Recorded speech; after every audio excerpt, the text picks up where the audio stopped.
तीन बहनों की लालची भाभी। करिश्मा, रेशमा और मनीषा तीन बहनें हैं। उनका एक भाई भी है, मयंक। मयंक अपनी बहनों को बहुत प्यार करता है, लेकिन मयंक की पत्नी सविता इस मामले में मयंक से बिल्कुल ही अलग है। वो अपनी ननदों का जितना बुरा कर सकती है उतना बुरा करती ही रहती है और अपनी ननदों पर हुक्म भी चलाती है। करिश्मा, करिश्मा, तुमने अभी तक नाश्ता नहीं बनाया? तुम्हारे भैया को ऑफिस जाने में देर हो रही है। हाँ भाभी, बस अभी बनाती हूँ। करिश्मा, तुम ये ढीलापन छोड़ दो। कल को पराये घर जाना है। वहाँ अगर तुम इस तरह से काम करोगी तो लोग क्या कहेंगे कि माँ ने और भाभी ने कुछ सिखाया नहीं। और तुम्हारी दोनों बहनें कहाँ हैं? रेशमा मार्केट गई है और मनीषा सो रही है। क्या? सुबह के 8 बज रहे हैं और ये महारानी अभी भी सो रही है? ये कहते हुए सविता अपनी सास दुर्गा देवी के पास जाती है। माँ जी, देख रही हो अपनी बेटियों के तौर तरीके? क्या हुआ बहू, सुबह सुबह क्या कर दिया मेरी बेटियों ने? अरे एक तो अभी अभी उठकर किचन में गई है, दूसरी सुबह सुबह बाहर चली गई और तीसरी अभी तक सो रही है। क्या करूं मैं इन तीनों का, मैं तो परेशान हो गई हूँ। जा जाकर उठा उसे और रेशमा से मैं बात करती हूँ। सविता सीधा मनीषा के कमरे में जाती है और उससे कहती है, महारानी जल्दी उठो, सूरज सर पर आ गया है। भाभी थोड़ी देर और सोने दो ना, मैं रात को लेट सोई थी। वो क्या है ना, यूनिट टेस्ट चल रहे हैं। शराफत से उठती है या नहीं, या फिर पानी की भरी बाल्टी डालूं तेरे ऊपर? नहीं भाभी, मुझे बिस्तर में नहीं नहाना, उठती हूँ मैं। मनीषा जल्दी से उठकर बाथरूम में चली जाती है। सभी आराम से बैठकर नाश्ता कर रहे होते कि तभी रेशमा बाजार से हाथ में सामान लिए आ जाती है। रेशमा को देखते ही सविता उस पर बरस पड़ती है। लो, आ गई महारानी। ऐसा भी क्या सामान लाना था जो सुबह आंख मलते ही बाजार की तरफ रवाना हो गई? भाभी, कल आप ही तो चीख रही थी कि घर का सारा सामान मुझे ही लाना पड़ता है, घर में किसी को भी किसी काम से कोई लेना देना नहीं है। अब मैं बाजार जाकर सामान ले आई तो आपको इस बात से भी तकलीफ हो रही है? देख रही हो माँ जी, अपनी बेटी की जुबान कैंची से भी तेज चलती है। और मयंक, आप तो कुछ कहेंगे नहीं अपनी लाडली बहन को? रेशमा, अपनी भाभी से ऐसे बात नहीं करते। चलो माफी मांगो। भैया, मैं क्यों माफी मांगू? आप भाभी से बोलिए ना कि हम पर कम हुक्म चलाया करे। हम इस घर की बेटियां हैं और आपकी पत्नी की ननद है, नौकरानी नहीं। लो कर लो बात। इनकी भलाई के लिए कुछ भी बोलो तो इन्हें बुरा लग जाता है। इस घर में यही इज्जत है मेरी। देख लो माँ जी, आपकी बेटी किस लहजे में मुझसे बात कर रही है। सविता वहाँ से चली जाती है। मयंक को बहुत गुस्सा आता है, वो भी वहाँ से चला जाता है। फिर करिश्मा रेशमा को समझाती है, रेशमा, तुम्हें भाभी से माफी मांग लेनी चाहिए थी ना। लेकिन दीदी, मैंने कुछ किया ही नहीं, तो मैं माफी क्यों मांगू? हाँ करिश्मा दीदी, रेशमा दीदी जैसे ही घर में आई भाभी ही उन पर चिल्ला रही थी। हाँ, मैं मानती हूँ कि गलती भाभी की थी। मैं तो इसलिए बोल रही हूँ कि भाभी ने माँ को तो पूरी तरह अपने वश में कर लिया है। वो हमारी बात सुनती ही नहीं। मयंक भैया हमारे लिए हमेशा खड़े रहते हैं, इसलिए उनकी बात का मान तो तुम्हें रखना चाहिए था ना।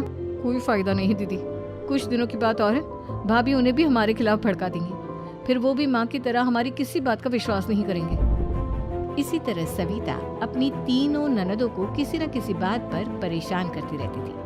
एक दिन मयंक अपनी तीनों बहनों के लिए गिफ्ट लाया। करिश्मा, ये तुम्हारे लिए हार का सेट। रेशमा, तुम्हारे लिए सुंदर सी ड्रेस।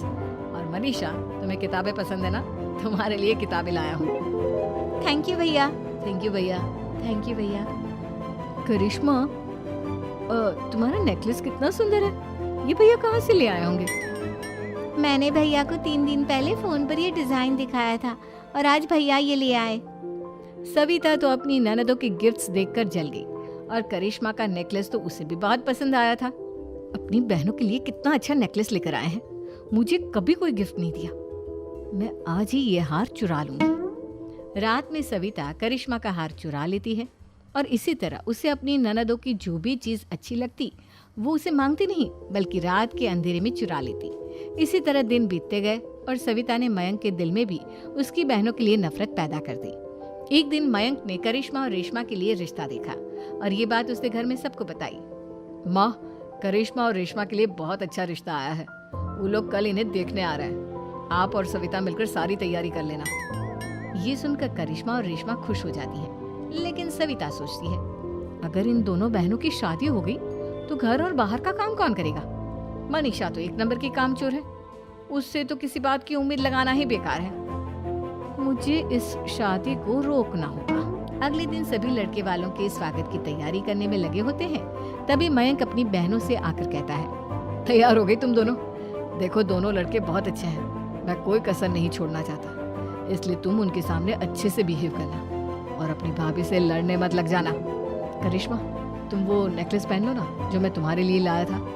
भैया मैं बहुत देर से वो नेकलेस ढूंढ रही हूँ, लेकिन मुझे मिल ही नहीं रहा। क्या तुमने नेकलेस खो दिया? तुम्हें पता भी है वो कितना महंगा था? तुम कोई काम ढंग से नहीं कर सकती। मयंक गुस्से में वहां से चला जाता है। थोड़ी देर बाद लड़के वाले भी आ जाते हैं। वो दोनों बहनों को पसंद कर लेते हैं और रिश्ता पक्का हो जाता है। लेकिन सविता के दिमाग में तो कुछ और ही खिचड़ी पक रही थी। वो पंडित जी के पास करिश्मा की कुंडली लेकर जाती है और उन्हें पैसे देकर करिश्मा की कुंडली बदलवा देती है। जब लड़के वालों के पास करिश्मा की कुंडली जाती है तो वो दुर्गा को फोन करते हैं।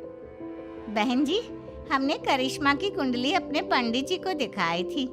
आपकी बेटी की कुंडली नहीं बल्कि दोषों का पिटारा है। देखिए, मैं और मेरे पति इन सब बातों में बहुत विश्वास करते हैं, इसलिए हम आपकी बेटी से अपने बेटे की शादी नहीं करा सकते। इस तरह करिश्मा का रिश्ता टूट जाता है और सभी घर वालों को बहुत दुख होता है। अब कविता सोचती है, चलो करिश्मा का तो रिश्ता टूट गया, अब रेशमा का भी रिश्ता तोड़ना है। क्या करूं? अब सविता आवाज बदलकर किसी अननोन नंबर से रेशमा के होने वाले ससुराल में फोन करती है। हेलो, मैं कौन हूँ कौन नहीं ये आपके लिए जानना जरूरी नहीं। बस इतना सुन लो कि रेशमा का 2 साल से किसी के साथ अफेयर चल रहा है। बस रेशमा का रिश्ता तोड़वाने के लिए सविता का इतना कहना काफी था। अब रेशमा का भी रिश्ता टूट गया। मयंक और दुर्गा देवी ने रेशमा को खूब खरी खोटी सुनाई और उससे बार बार उस लड़के के बारे में पूछने लगे। आप दोनों मुझे क्यों परेशान कर रहे हो? अरे कोई लड़का होगा मेरी लाइफ में तो मैं बताऊंगी ना, जब कोई है ही नहीं तो कहाँ से लाऊं मैं कोई लड़का? तो तेरे होने वाले ससुराल वालों को फोन किसने किया था? माँ मैं नहीं जानती किसने फोन किया था, मैं सच कह रही हूँ। मैं तो पहले ही कह रही थी इसकी लगाम खींच कर रखो, लेकिन मेरी सुनता ही कौन है। आप चुप रहिए भाभी, ये सब आपका ही किया धरा है। अब तीनों बहनों को विश्वास हो जाता है कि ये सब उनकी भाभी ही कर रही है। तीनों बहनें अपनी भाभी को सबक सिखाने के लिए एक वकील कर लेती है और घर में हिस्सा मांगना। देखो भैया, माँ बाप की जायदाद में जितना बेटों का हक होता है उतना ही बेटियों का, इसलिए इस घर के 4 हिस्से होंगे और हमें अपना हिस्सा चाहिए। मैंने तुम्हारे लिए क्या क्या नहीं किया और तुम इस घर में हिस्सा मांग रही हो? भैया, आप और माँ हम बहनों की कोई बात नहीं सुनते हो और भाभी हमारी शादी नहीं होने देगी क्योंकि उन्हें लगता है कि आप हमारी शादी में ज्यादा पैसा लगाओगे और उन्हें हम जैसी फ्री की नौकरानी कहाँ मिलेगी। तो हम भाभी के साथ तो रह नहीं सकते, हम बहनों को अपना हिस्सा चाहिए। अरे तुम्हें शर्म आनी चाहिए अपने भाभी पर ऐसा इल्जाम लगाते हुए। वो तुम्हारे बारे में कितना सोचती है। हाँ माँ, भाभी हमारे बारे में बहुत सोचती है, दिन रात बस यही सोचती रहती है कि किस तरह से अपनी तीनों ननदों को परेशान करूं और कभी मुझे पढ़ने भी नहीं देती। दोनों बहनों का रिश्ता भी तो इन्होंने ही तोड़वाया है और रात में हमारे कमरे में आकर हमारी चीजें भी चुराती हैं। इसी तरह सविता की तीनों ननदें अपनी बात पर अड़ी रही। अब कोर्ट में तारीख भी शुरू हो गई। जब सविता को लगा कि उसकी तीनों ननद इतनी आसानी से नहीं मानने वाली, तो उसने अपने पति और सास को सारी सच्चाई बता दी और अपनी तीनों ननद से माफी मांगी। मयंक और दुर्गा को भी अपनी गलती का एहसास हो गया। अब सविता खुद करिश्मा और रेशमा के लिए अच्छा रिश्ता ढूंढती है और उनकी शादी करवाती है।